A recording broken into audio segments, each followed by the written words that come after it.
छौरी भागई छै रे रे रे कि छौरा सब रबारै छै पकड़ के रंग ढारै छै। होली में छौरी भागई छै रे रे रे कि छौरा सब रबारै छै पकड़ के रंग ढारै छै।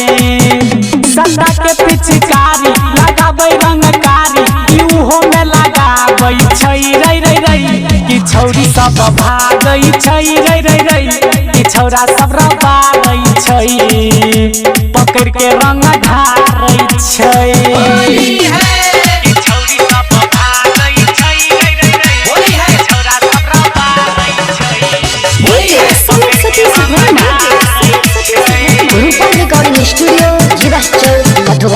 टोला में छौरा सब पी के रोपौआ खूबे मजा लूटै छै फगुआ के फायदा उठाबै छै खूबे ओखर में धान फूटै छै।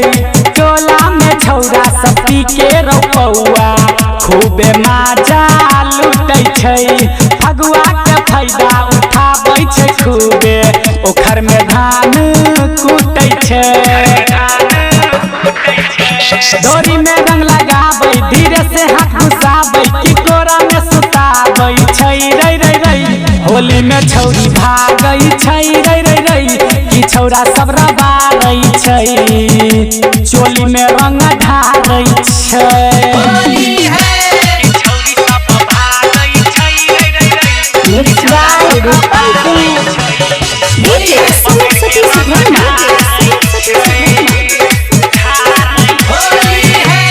घनश्याम सिंह के ग्रुप के सबटा छौरा छै खूब लुची रे मिसै छै गाल खूब करे छै बबाल कही ओकरा बुची बुची रे।